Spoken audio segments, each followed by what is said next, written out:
Dans la langue française, il y a 3 temps du futur.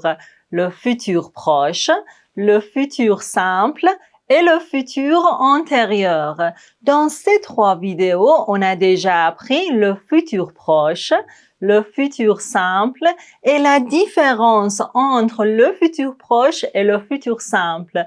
Aujourd'hui, dans cette vidéo, on va voir le futur antérieur qui montre l'antériorité. Le futur antérieur, mais ça sert à quoi?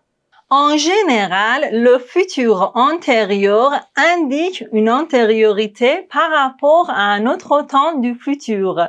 Mais avant tout, je vous explique comment former le futur antérieur ou bien comment conjuguer les verbes au futur antérieur. Regardez cette formule. Être, avoir au futur simple plus participe passé du verbe principal.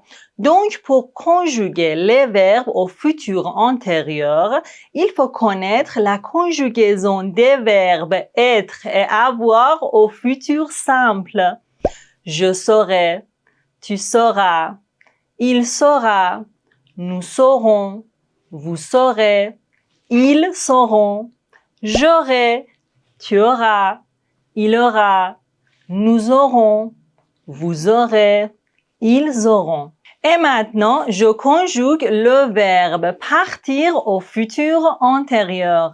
Pour ça, on doit conjuguer le verbe être au futur simple, comme ça. Ensuite, on ajoute le participe passé du verbe partir. Je serai parti.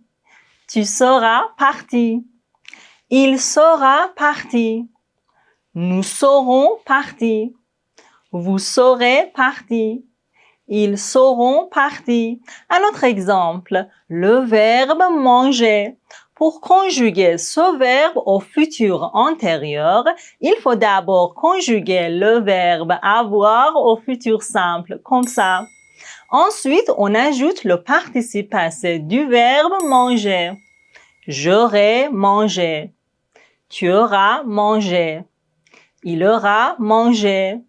Nous aurons mangé. Vous aurez mangé. Ils auront mangé. Je pense que j'ai bien compris, mais il y a 2 questions dans ma tête. Comment savoir quel auxiliaire choisir, être ou avoir? Et quels sont les participes passés des verbes? Dans cette vidéo, on a déjà appris le passé composé. Être, avoir, plus participe passé. Et on a appris les participes passés des verbes et la méthode pour choisir l'auxiliaire être ou avoir. Donc, pour former le futur antérieur, vous pouvez d'abord regarder cette vidéo. Le lien dans la description. Donc, la formation du C2 temps est très similaire, n'est-ce pas? Exactement. Regardez la conjugaison du verbe manger au passé composé et au futur antérieur. J'ai mangé, j'aurai mangé. Tu as mangé, tu auras mangé. Ne les confondez pas, ok? Et maintenant, l'utilisation du futur antérieur. En général, on emploie le futur antérieur dans 5 situations. Numéro 1. Pour marquer l'antériorité par rapport à un futur. Par exemple, quand les étudiants auront fini l'examen, ils sortiront. Comme vous le voyez, il y a 2 actions dans le futur, l'une après l'autre. La première action au futur antérieur et la deuxième action au futur simple. Un autre exemple. Nous allons partir en vacances dès que tu auras fini tes devoirs. La première action au futur antérieur et la deuxième action au futur proche. Numéro 2. Pour marquer l'antériorité par rapport à un impératif, c'est-à-dire donner des ordres. Par exemple, quand tu auras lu le journal, donne-le-moi. Toutes les 2 actions sont dans le futur. La première action au futur antérieur et la deuxième action à l'impératif. Un autre exemple. Préviens-moi dès que tu auras obtenu tes résultats. La première action au futur antérieur, la deuxième action à l'impératif. Numéro 3. Pour faire une hypothèse dans le futur. Pour cela, on peut suivre cette règle.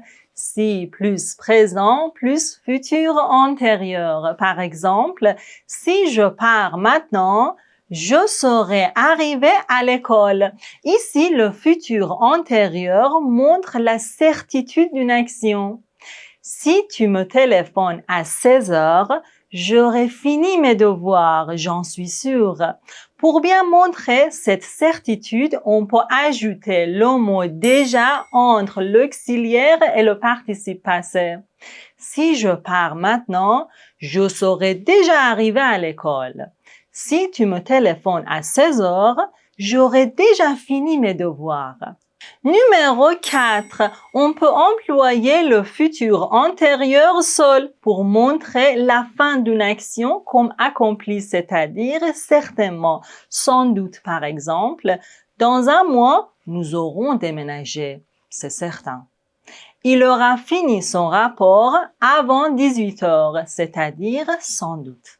Numéro 5. Pour exprimer la probabilité dans le passé, par exemple, Paul n'est pas encore arrivé. Il aura oublié notre rendez-vous. Comme vous le voyez, dans cette phrase, on emploie le futur antérieur à la place du passé composé parce qu'on n'est pas sûr. C'est une probabilité dans le passé. Et maintenant, comme toujours, quelques remarques très importantes. Il y en a 6 et la dernière est la plus importante. Numéro 1. Regardez cette phrase. Dans une semaine, tu auras déménagé. Pour rendre cette phrase à la forme négative, ne pas entoure l'auxiliaire avoir. Tu n'auras pas déménagé. Et pour rendre cette phrase à la forme interrogative, on échange le sujet et l'auxiliaire avoir comme ça. Dans une semaine, auras-tu déménagé? Numéro 2. Regardez ce verbe, se réveiller. C'est un verbe pronominal. Pour conjuguer les verbes pronominaux au futur antérieur, on met le sujet. Ensuite, on conjugue le pronom se pour toutes les personnes. Et après, on conjugue le verbe être au futur simple. Et enfin, on met le participe passé. Je me serai réveillé. Tu te seras réveillé. Il se sera réveillé. Elle se sera réveillée. Nous serons réveillés. Vous serez réveillés. Ils se seront réveillés. Elles se seront réveillées. Comme vous le voyez, le participe passé s'accorde en genre et en nombre avec le sujet. Numéro 3. Quand on veut conjuguer les verbes être et avoir au futur antérieur, on utilise l'auxiliaire avoir pour tous les deux, comme ça. J'aurais été, j'aurais eu. Tu auras été, tu auras eu. Numéro 4. Regardez ces deux verbes au futur antérieur. Pour les verbes qui se conjuguent avec l'auxiliaire avoir, le participe passé ne s'accorde pas avec le sujet.